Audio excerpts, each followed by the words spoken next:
And the recording's going. All right, fantastic.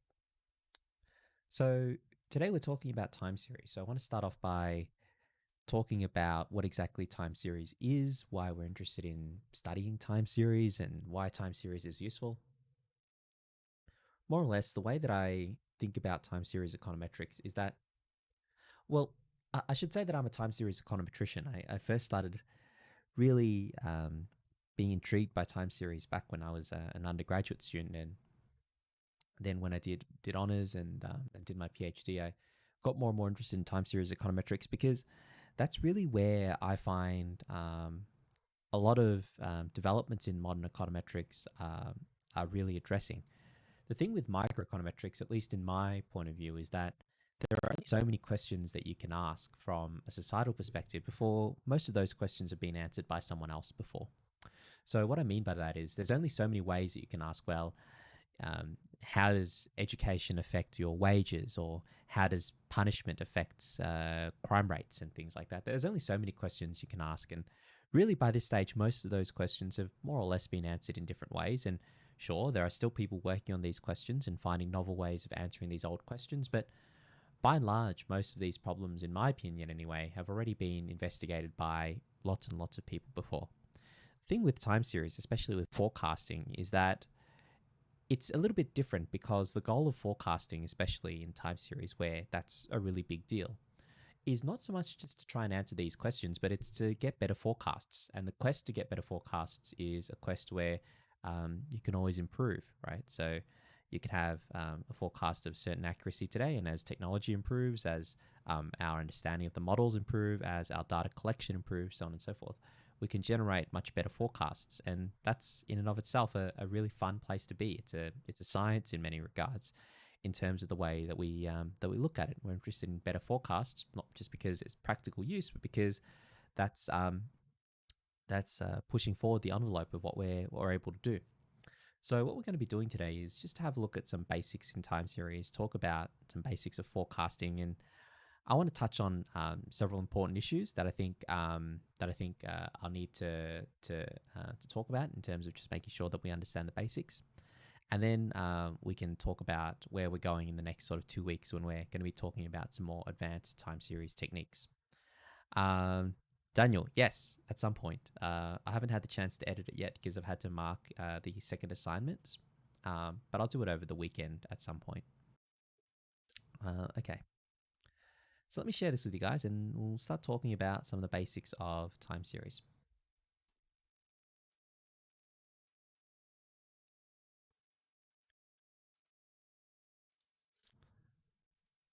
Okay. So what we have this week is we have two data files. Now let me show you what these two data files are. There's a data file which has some data on unemployment. So as you can see here, unemployment is called UT, and we have a subscript T. Very important that when you have time series, your subscript is T because each of these observations is made at a particular point in time. Now, with unemployment, you have observations from 1948 Q1 to 2016 Q1 inclusive. So in each of these quarters, you have a measurement for the unemployment rate. So that's going to be a time series because it's collected over time. Similarly, with the second data file, you have productivity data. That productivity data is collected from 1978 Q4 to 2016 Q1. And in each of these quarters, you measure the productivity, which is defined as GDP per hour worked. So you can sort of think of that as how much output is, how much dollar output is able to be produced per unit of work. And that's called PDT in this time series data. All right. So let's talk about how we can import time series into R and some of the basic things that we can do with time series. So the first file I'll have a look at is this unemployment data file, and I think I've already downloaded it here. So let's just start off by reading this file in. But before we do that, there's actually two packages that we need. We'll need din.lm, and we'll also need forecast. Okay. Now, if you haven't installed these two packages, and hopefully you have, but if you haven't, you can run these commands here. So let me just type them as a comment because I don't actually need to run them. But you can just use install.packages here. Forecast. And they'll install these two packages for you, all right? I've already installed them, so I don't need to run these two commands. But if you don't have these packages installed, just run these two commands and they'll install it for you. Alrighty, so let's read in the data file. I'll call it T10.1 using sort of the convention that we've been used to over the past couple of weeks. And this is called unemployed.csv, okay? So you can see here you have this U series. Now, so far, this U series is just a series of numbers. So what you need to do is you need to create a time series based on this data U. Now, to create a time series, you do the following. So you give the time series a name. So let's just call it U to make it easy. And then you use the function TS. Now, this function TS here tells R to create a time series. And in the brackets here, you put in 4 things. The first thing you put in is the data. So in this case, the data is T10.1 $U. You put in the start. So if you have a look at the instructions here, you can see that the start is 48 Q1 and the end is 2016 Q1. So start is C for combine. Whoops, 1978 Q1. So you just do 1978, 1. And then end is C, 2016, 1 for, again, Q1. And now you need to define what this second number here actually means, all right? And to define that, we type frequency is equal to 4. The reason why we type frequency is equal to 4 is because this second number here refers to the quarters. So this frequency 4 simply tells you that you increment this second number by 4 before you increment this first number, right? So it's going to be 1978 Q1, then Q2, then Q3, then Q4. Then you go back to 1979 Q1, right? So that should be fairly self-explanatory. If you had data that's monthly, instead of 4, you would put 12. If you have data that's daily, you would put 365, so on and so forth, right? So that's the frequency of the data, how often you observe the data per year, right? In this case, it's 4 times. So therefore, the frequency is going to be 4, indicating that 4 of the second number here refers to 1 of the first number, okay? Now, if you run this, you can see that you create a U variable here. And as you can see, this U variable is denoted as a time series, all right? So denoting it as a time series means that R treats it as a time series. So for example, if you were to plot U, you can see that R will plot U as a time series over here, all right? So on the x-axis or horizontal axis, you have the time periods from 1970, I don't even remember when it's not actually 78. I made a mistake there, didn't I? It should be from 1948, Q1. Okay, so this should be 1948. Let me fix that up. There we go. There we go. We can see that time is from 1948 on the left here, all the way to 2016 on the right. And the y-axis or the vertical axis measures the unemployment rate, okay? So you can see that because we define U as a time series and we plot it, R plots it as a time series. And of course, as you can see, there's sort of this peak over here at 2009. And of course, I hope that you were all alive in 2009 and sort of aware of what was going on. Might not be. I don't know how young you guys are. It was interesting because I remember I taught a class not that long ago, and I was talking to some of the students, and they told me they were born in 2000. And I was like, that's really weird to me. Someone to be born in 2000. It's like, I remember 2000, you know? I was like playing video games and stuff in 2000. Like, you were born in 2000. So that was sort of the first time when I realized that, hey, I'm getting old, but you know, that's life. So hopefully you guys sort of knew what was happening in 2010, which was the global financial crisis. This is US unemployment. So the US was hit pretty hard in the sort of 2008, 2009-ish period after the global financial crisis, which is why you sort of saw this peak in unemployment up here, but of course, over time, after 2010, it started going back down quite dramatically as the world recovered from the global financial crisis. Okay, so you can see parts of the data that match up with sort of the reality that we've come to know from the world. All right, so let's talk a little bit about why we're interested in studying time series in the first place. So if we're talking about time series, the way that I sort of see it is that there are two main areas of interest for someone to study time series. The first main area of interest, why would you want to study time series? Well, the first reason why you might want to study time series is you might want to do forecasting. So that's what I was talking about before, right? So the entire idea of forecasting is predicting the future using past data. Okay, and of course, when you're using the past to predict the future, naturally that's a time series problem because things need to be dependent over time for you to be able to forecast them over time. If things tomorrow don't depend on things today, then of course it doesn't make any sense to do forecasting in that instance, right? So naturally, forecasting is a very time series type of problem, if you wish. Okay. Now, of course, the second reason why someone might wish to study time series is also a very natural reason, which is to investigate the relationships between different variables. Now, usually when we talk about relationships between different variables, more often than not, if it comes to time series, we're talking about macroeconomic variables, right? So you might wish to, for example, to study what is the effect of tax rates on GDP. That was one of the papers that I've been working on recently, is to investigate tax policy. And of course, that naturally is using time series data, as most macroeconomic studies do, because we're looking at things that have been aggregated, and when things have been aggregated and measured over time, they are presented as time series. So looking at the relationships between two different variables or multiple different variables in a system is also an area where you use time series. Now, by and large, forecasting is that they're both difficult, but forecasting is a little bit more approachable because you can build very basic forecasting models. Whereas looking at the relationships between different variables, that's also very complex, but it's much harder to get started in that.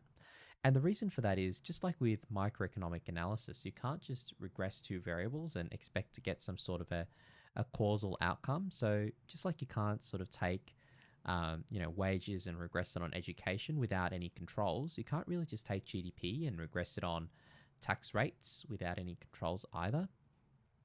And how we implement those controls and how we measure those controls, collect data on that, all of that are very pertinent problems when it comes to investigating the relationships between different economic variables. So therefore, that's actually quite difficult. And if you want to study more about that, and you go on to do time series in third year, or you do an honors thesis on time series or something like that, that might be something that you do. But for the most part in this subject, what we're going to be sticking to is just some basic forecasting models, or are just some basic forecasting models, just to more or less get a sense of the types of things that we can do with time series. So let's talk about forecasting and what the nature of forecasting actually is, if that's what we're going to be spending the next couple of classes looking at. So the entire idea behind forecasting is to use past values of a series to predict future values. That's the entire idea of what forecasting is. Now, I haven't talked about what series, I haven't talked about what past series, what future series, because all those things can be different. But the entire idea behind forecasting is simply just using the past or the present to predict something that's going to happen in the future. Now, broadly speaking, at least in this subject, and I would say even more broadly, there are two main families of forecasting models. The first type of forecasting model is what's known as an autoregressive, or AR, forecasting model. And with an autoregressive or AR model, the entire idea behind this is that we use past values of a series to predict future values of that series. Or actually, I should say it a little bit more concisely. Forecasting a series based on its past self. Okay, that's what autoregressive models basically are. Now, if you think about an example that you could apply an AR model, let's look at an example that's not in economics, so we sort of have a better understanding of how this works. If you think about the weather, right, it's like trying to forecast the weather or the temperature tomorrow based on past temperature data. So you might have the temperature today and yesterday and the day before and last week and whatever. And you're using these past temperatures that you've measured or you've observed in order to try and predict the temperature tomorrow. Now, of course, autoregressive models have certain advantages, and you can see the first advantage is that it's actually quite simple because you only have to collect data on one variable, which is the one variable you're trying to predict. But there are also weaknesses, which is that sometimes there are many other factors which influence something as opposed to just its past self, right? So just knowing something in the past isn't going to be a very good, necessarily isn't going to be a very good predictor of that particular value in the future. In some cases, it might not be a predictor at all, all right? So you can see there are certain advantages and disadvantages of an AR model, but certainly one of the reasons why we look at AR models in the first place is because they are very simple models, and in practice, AR models actually do work very well. So let's talk about the second type of forecasting model that we look at in this subject, and it's called an autoregressive distributed lag, or ARDL model. So you can see that an ARDL model is like an AR model, but it has a little bit extra, right? So with an ARDL model, you have autoregressive and distributed lag, which basically means that you forecast a series based on its past self, which is the AR part, and also other past series as well. So you can forecast things not just based on its past self, but also other past series. So this would sort of be like forecasting the weather or forecasting the temperature tomorrow based on past temperature, and you can say cloud, humidity, location, etc. data, right? So that's the idea behind that, right? You're using many different series, past series. Of course, all data has to be past data. There's no such thing as future data because we can't collect future data. So all data is past data.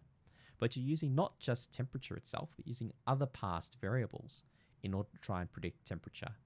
And you can sort of see why that would have its advantages, because sometimes these other variables like clouds, where the clouds are and the direction the clouds are going in, what the humidity is, the particular location of certain geographic events, and so on and so forth. All of these things can have an impact on tomorrow's temperature. So by including them in your model, you end up with a forecasting model which is much more complete. Now, that doesn't mean that you should start having a forecasting model and you just throw everything you want into that model and hopefully it works.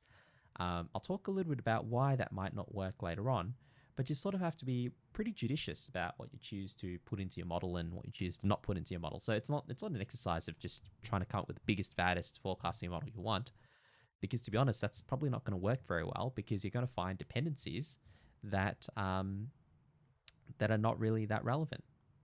Hang on, I have a call, which I've just rejected that. Okay, sorry about that, everybody. Sorry about the interruption. Let me just make sure that that I've set the audio back to my computer so that I can hear you all okay, which I've just done. Okay, my apologies. So, of course, including these variables you selected judiciously can improve the performance of your forecasting model. Of course, ARDL models are a little bit more complex than AR models, and that's something that we'll be looking at over the next couple of weeks. So for the most part, I think with today's work, we can start off by looking at AR models, and then we can move along and have a look at more complex models as required. Okay. So let's first talk about AR models and how AR models are specified. Okay. So an AR model, let's say an AR model with index P, this is the number of lags that's included in the AR model. So in other words, this number P here tells us how far back our model looks when we're trying to forecast a particular value, all right? So as an example, let's say that we have an AR1 model.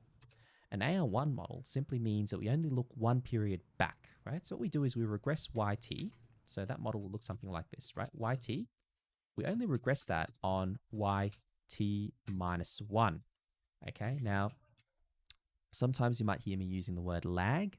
The word lag simply refers to past values of a variable. So this yt minus 1 right here, what I might sometimes say is I might call that y lag 1, okay, or yt minus 1. Those sort of terms are synonyms. But you can see with an AR1 model, you're forecasting future values of y by using only one past value of y, all right?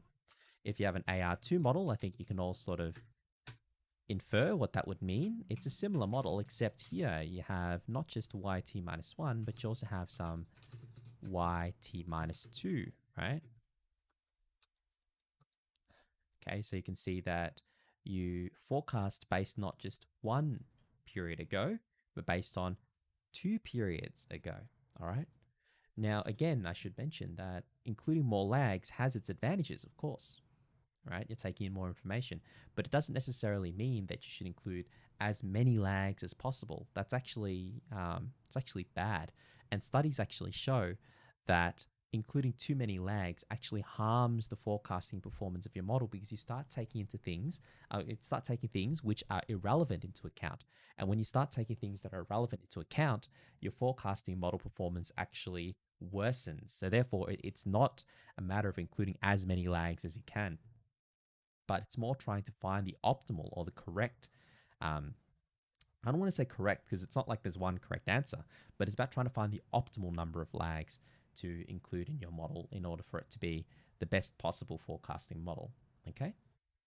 All right, so let's talk a little bit about how we can do forecasting, and then I'll talk about how we estimate these models and the entire idea behind forecasting. Okay, so unlike with cross-sectional data, the thing about time series data that's really interesting is that if you have a look at these T subscripts here, these T subscripts can actually be changed as long as they are kept sort of relatively the same, right? So you can have yt here and yt minus 1 over here on the right, but if this t on the left here is changed to t plus 1, this t on the right here can be changed to yt, right? So as long as this index on the right is always one behind this period on the left, that's perfectly okay. Which means that the idea of forecasting is that number one, we estimate the model using past and present data. So in order to estimate the model, you need to use this sort of form right here. Now that makes sense because with this sort of form, right, what you're going to get out of your estimation is your parameters, beta 0, beta 1 in this case, right? And then step 2 is then you update the equation to forecast form. And the way that you do that is by taking this equation here, and like I said, you're going to change all these subscripts as follows. So this t minus 1 here becomes t. And as long as this subscript on the right is one period behind the subscript on the left, so the relative relationship is the same, that's completely all good. Now, of course, here you might be interested in different things, but usually people are interested in the point forecast or the average. So you might want to take the expected value of this yt plus 1, and that'll be conditional on yt, of course, because that's the information that you know. And the entire point of taking this expectation is that once you take this expectation, right, the epsilon, which is the error term, disappears. So this is what we call a point forecast, because as you can see in this point forecast, beta 0 and beta 1 were estimated in the first step, and yt is known, right? So this point forecast can be evaluated, and quite easily as well, right? It's just beta 0 plus beta 1 times yt. If you want to forecast 2 periods into the future, well, it's a little bit harder, but it's not impossible, right? Again, remember, the entire idea here is that you have to keep the relative relationships the same. So if this goes to t plus 2, this will need to go to t plus 1. Now, of course, you don't know yt plus 1 because that's in the future, but you can plug in its forecast, right? So when you don't know something, you plug in its forecast instead. And by plugging in its forecast, of course, you can see that you can predict as far into the future as you want, right? So if you're interested in yt plus 3, that will just be based on the forecast of yt plus 2. right? So you can see that based on YT, you can forecast 1 period ahead, then you can plug that in again and then do 2 periods ahead, and then plug that in and then do 3 periods ahead, and so on and so forth. Now, of course, the further you forecast, have higher errors, okay, which we tend to call standard errors. So why is that, of course? Because the further and further into the future you go, the less that these future quantities are dependent on the past quantities that you observe. So yt plus 3, of course, is going to be much less dependent on the past values that you observe than yt plus 1. And of course, that's going to be true the further and further and further you go into the future. If you want to see how series exhibit past dependence, then you can visualize past dependence by using what's known as an autocorrelation function, or ACF. So if you want to visualize past dependence, you can do this, ACF, okay? So if we look at the ACF of the series U, which is our unemployment series, we see a graph that looks a little bit like this. With this graph here, on the x-axis, this represents time, okay? As you go to the right, you go further and further back in time, all right? Now, each of these numbers here represents 1 year, and as you can see, because it's quarterly data, each year is divided into 4 bars, all right? Now, the height of each of these bars represents the correlation with the present value. So, of course, at time 0, the correlation is 1, because the correlation of UT and UT is, of course, 1. They're the same thing. Okay, and as you go to the right, you're stepping back in time. So this is the correlation between UT and UT 1 quarter ago, 2 quarters ago, 3 quarters ago, 1 year ago, right? So you can see that the correlation of UT 1 year ago and UT today is around about 0.7, right? If you go all the way to 2 years ago, you can see that correlation goes down to only about 0.5. So you can see that the autocorrelation decays away the further and further, not into the future, the further and further you go into the past, right? So you can sort of take that same idea and apply it into the future as well, which is that, of course, the further and further into the future you go, the less and less dependent it's going to be on the present time as well, okay? And of course, because it's less and less dependent on the present time, the further and further into the future you forecast, the worse that forecast is going to be. Hopefully that's clear, all right? Okay, so now that we've sort of established this, let's talk about how we estimate an autoregressive model. So I think that you've probably done this already in the in sort of part A, but I'll revisit it, just make sure that we're all on the same page. So what we're going to do here is we're going to estimate an AR2 model for unemployment, and the command that you use to estimate this AR2 model is din-lm. So very similar to lm that we used for microdata, except it's din-lm. The din stands for dynamic. Let's call it reg1, din-lm. And then in here you put, again, y, which is u in this case, tilde. Then you put in your x variables, or your right-hand side variables. So before I put that in, let me just write down what this model will look like. It'll look like this, right? ut is equal to beta 0 plus beta 1 times ut minus 1,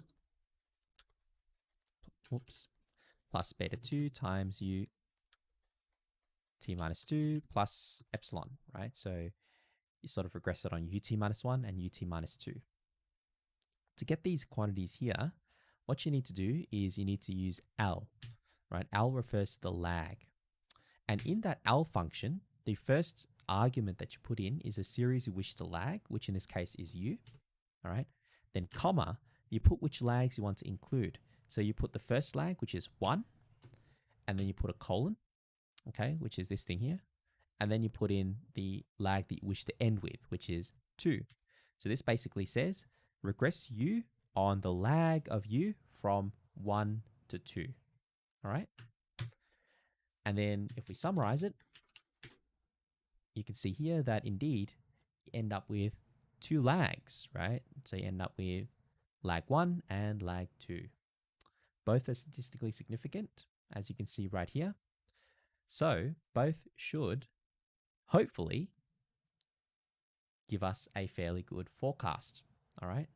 So how exactly are we going to generate a forecast? Well, the way we generate a forecast is as follows. The first thing that you're going to do is you're going to create a forecasting model. All right. So to create a forecasting model, you use ar.ols. So let's create a forecasting model and we'll call that U2. Okay. So ar.ols. And then you put in, firstly, your series, which is U, and then you do a comma. And then you do order.max is equal to the number of lags, which in this case here is 2, right? You have 2 lags. So you put in order.max is equal to 2. And then once you've done this, there are 2 commands that you can use. Both are pretty good, but they give you different things. The first command is predict. This predict command here, what this predict command here does is it gives you the point forecast along with the standard error. So predict U2, and then you would do n.ahead, and then you'll type in how many periods ahead you wish to forecast, all right? So let's have a look at how many periods ahead we're forecasting here. So this is the model that we've just estimated, right? And we're going to find point forecasts for 3 periods ahead. Because remember, we end at 2016 Q1, right? So we're going to go 2016 Q2, Q3, and Q4. So it's going to be 3 periods ahead. So you do n ahead is equal to 3. And you can see here, you end up with your point forecast, which is the first set of numbers here, and the standard errors, which is the second set of numbers here. Now, something I want to sort of draw your attention to is that with the standard errors, as you can see, as you go further and further into the future, your standard errors go up. And that's what I was saying before, right? Which is that as you go further and further into the future, your forecasts become less accurate. Now, if you want an interval forecast, you can do it manually by using these numbers here. So if you do something like this, right, minus 1.96 times this number here, and then same thing with plus, right? You get an interval forecast by using the critical value, but that's hard, right? You don't want to do things manually. You want to do things automatically. So you can use the forecast command. Similar syntax, a little bit different. U2, you put in the forecast model first. Level is equal to the significance level of your interval. So let's do a 95% as we did here. And then H is going to be the number ahead that you wish to forecast, which is 3. So H in this forecast command is the same thing as the n.ahead in this predict command. All right. Now with this forecast command, rather than giving you the point estimate and the standard error, it gives you the point forecast and also the interval estimate. So you can see here the interval estimate for 2016 Q2 is basically the same, as the numbers that we calculated by hand, 4.036 to 5.455, right? We calculated by hand here. You can see it's the same as the interval that's been automatically calculated for you by using this forecast command. So of course the point is, why would you calculate it by hand? Okay, so that's how you use the predict command and the forecast command. Remember, there's only basically 2 things that you need to remember. In creating the forecast model, this order.max here represents how many lags you wish to include. And for predict and forecast, just remember you have to enter in how many steps ahead you wish to forecast, which is in this case 3. All right. Okay, so let's move along. I think that's it. Yep, we're going to go to productivity. All right, so do you have any questions on this before we move over to productivity? Does that make sense? You can give me a thumbs up or a thumbs down based on how you're feeling.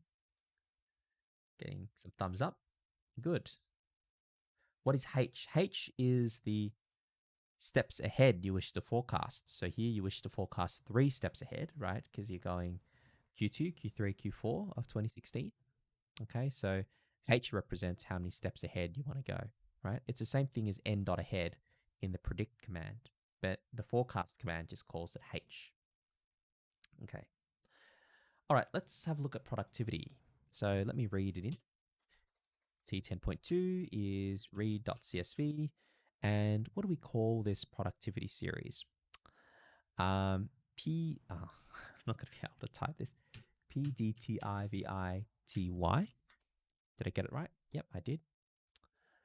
And yep, we have productivity here. So let's extract that out as a time series. So PDT is equal to TS, T10.2, $ PDT. And I need to then go back to the file to look at the periods 78Q4, 2016 Q1. So start is C 1978 Q4 and end is C 2016 Q1. Frequency is equal to 4. Okay, now let's plot PDT and have a look at how it changes. Now, if you have a look at productivity, there's two things that I want you guys to sort of focus on here. The first thing I want you guys to focus on is that there's a trend. Okay, so productivity has been trending upwards over time. Now, why is that? Well, it's pretty simple to understand. It's because of improvements in technology, right? So remember what productivity is. Productivity is output per unit of labor. People today are much more productive, meaning that in 1 hour they can produce many more things than people did back in 1980. Now, why can people today produce many more things in 1 hour than people back in 1980? Because we've got much better technology, right? We've got better machinery, we've got computers, so on and so forth, all automation. All of these things have allowed people to be able to produce a lot more in 1 hour than they had been in 1980. So there, in some sense, there's been a substitution effect between labor and technology, where you're probably employing less labor today, but more technology, because that technology is helping each person in the labor force become more productive, right? Now, I don't want to get into whether that's good or bad. We can sit here and argue for a long time about whether that's good or bad. If you like that, you might say, well, people today are working much less hard than people in 1980 because of technology. You could also argue that some people have lost their jobs because of technology, right? I don't want to get into that discussion now, but I think it's fairly obvious that people have become much more productive over time. That's the part that's pretty much not disputable, right? In most industries, people are doing much more today than they did back in 1980 because of these improvements. Now, the econometric aspect that we need to consider, or the time series aspect that we need to consider in this example here, is that whenever you have a series with a trend, you need to deal with the trend. Okay? Why do you need to deal with the trend? Because when you're forecasting, you need to be able to separate out two effects. You need to separate out the effect that's due to the underlying trend and the effect which is due to past values. All right? Now, those two things are different. Okay? Because you can look at the trend, but how it deviates away from that trend is going to be based on past values. So we call that component the cycle component. So a big part of econometrics is separating out, or time series econometrics is separating out the trend component from the cycle component. Now, there are many different ways to do that. One of the most basic ways of detrending a series, especially a series that is growing exponentially the way that productivity is simply by calculating the growth rate. All right. So how do we calculate the growth rate? Well, if you look at the question sheet, let me bring that up again. You can see that we calculate this quantity here. And if you look at this quantity, it's the difference of the logs in here. Now, you should know that the difference of the logs represents the continuously compounded growth rate, okay? And you multiply them by 100 just to transform that decimal number into a percentage number. But this right here is what's called a continuously compounded growth rate, okay? So let's do that. The way that you would do that is something like this. So let's create LPDT, which is just a log of PDT. And G is 100 times diff of LPDT. So this diff command, what that does is it generates the difference, where the difference is the log of PDT minus the log of PDT 1 period ago. All right? That's what this diff command does. So that will create the G, and if you plot the G, you should notice that there's no longer a trend because it's now just the cycle component. All right? So you see it bounces around, right?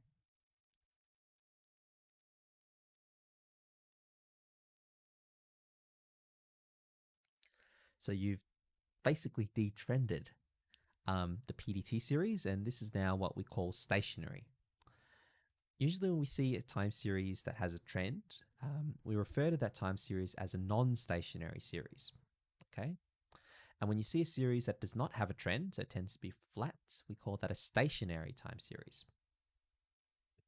That's just some terminology that people use to refer to these series. So whenever you hear stationary, all that means is there's no trend, right?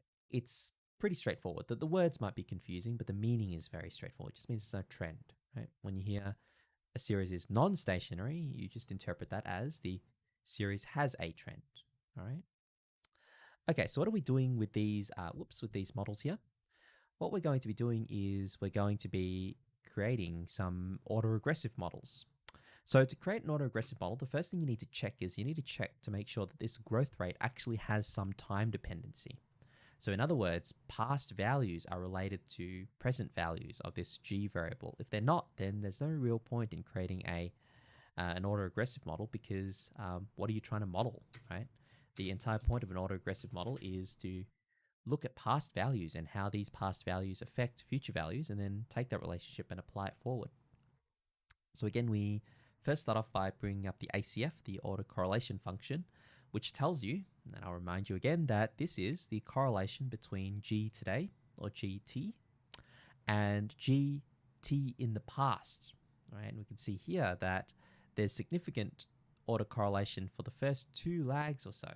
You see that the two first lags here, significant autocorrelation. If you want to know whether it's significant or not, it's basically whether it exceeds these blue bars. It's significant if it exceeds these blue bars, right? You can see that there are one or two sort of significant ones later on, sort of a little one here, for example. But to be honest, that might just be due to random chance. I don't know. Okay, but certainly I would say that the first two look like they are real. Okay, so there's sort of two lags of autocorrelation, so to speak. All right. But this one down here could be important. So what we're going to start off by doing is we're going to start off by estimating an AR3 model. And I'll talk about how we can decide on the number of lags to include. Okay, so this is what we're talking about now. So before we sort of just estimated an AR2 model and didn't talk too much about it. But this time I want to talk a little about how we choose these lags, right? So we'll start off with an AR3 model and I'll look at what's known as a residual autocorrelation. And I'll talk about what the residual autocorrelation is and why that helps us to determine whether the number that we have in here, the number of lags, is appropriate.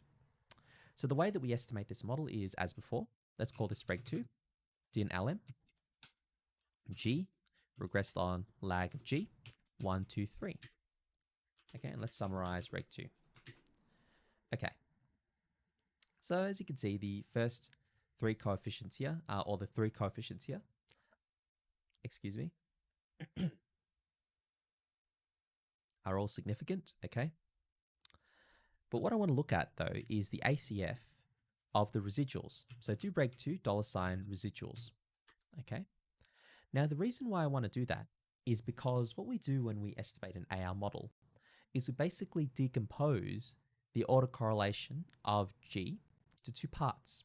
One part which is captured by the model and one part which is not captured by the model. The part that is not captured by the model is called the residual. The residual is what is left after the model has been imposed, right? So the residual is what's left. So the ACF of the residual tells you how the residuals are correlated over time. Now you can see here that it looks as if the residuals mostly uncorrelated, but there are one or two areas where the residuals do breach this blue bar. Now, when there is residual autocorrelation, what that basically means is that you haven't captured all of the autocorrelation there is to capture, okay? So if there is autocorrelation in the residuals, that implies that the model has not captured all of the autocorrelation in the series G, okay? So the way to resolve that is to add more lags, right? So we add more lags of G to the model. So for example, you might decide now to go with an AR5 model, all right? So let's run an AR5 model, and then we'll go back and investigate whether that sort of resolves these significant residual autocorrelations that we see here. So I might just copy and paste because that's probably faster. So let's call this reg 3. This goes to 5. This is reg 3, and we want the autocorrelation of reg 3 residuals, okay? So running all of that, let's make some observations. Firstly, we can see that that this particular third lag is not significant, but the others are, including all the way to the fifth lag. So that's good news. It means that even up to the fifth lag, it's still adding something to the forecast model. And if you have a look here over the residual autocorrelations, you can see that basically all of the bars now, none of them exceed these blue bars, right? So you can see here that AR5 has eliminated the autocorrelation in the residuals, which really implies that AR5 is a better forecasting model than AR3, okay? But like I said before, this is based on the residual autocorrelations, right? You don't want to keep on adding lags. Just because AR5 is better doesn't necessarily mean that you should be looking at AR6, 7, 8, or next minute you do AR10, right? You shouldn't be doing that, because if you're adding in too many lags, then you'd be adding in predictors which are completely irrelevant to predicting the actual variable G, and that actually makes the performance even worse. All right, so that's something that I want to make sure that is really clear, because these sort of kitchen sink models where you chuck in a whole bunch of variables and you sort of cross your fingers and hope for it to work generally doesn't work. I think one of the examples of that is that every year there's sort of these forecasting competitions for university students. So you might keep an eye out for that. I think that I've seen one or two actually before at Melbourne where you might want to participate. And basically the idea is that you get in a team and you participate in this forecasting competition where you give some data and you try and come up with the best model to forecast. And usually the team that sort of just does a kitchen sink model where they throw every variable into that model and cross their fingers, that's never the best model, because in some sense, forecasting is an art, right? You need to be very careful about which which variables you choose to include. And that is based, of course, on your experience. That's the difference between someone who understands the data and someone who doesn't. It's easy to do the code, right? But understanding the model means that you're able to better decide what you need to include and what you don't. So I think that's the end. But before we finish off, let me just quickly do some forecasts based on these models here, and we'll see what sort of those forecasts look like. So what I might do is I might create a new series here called G, and I'll do AR3 for the AR3 model. So it's AR.OLS G, and order.max here is going to equal 3 because it's an AR3 model. And I'll do predict G AR3, and I'll do n ahead is equal to 3. Okay, so 3 periods ahead. I'll do the same thing with the AR5 model. So AR.OLS G and order.max is equal to 5 in this case because it's an AR5 model.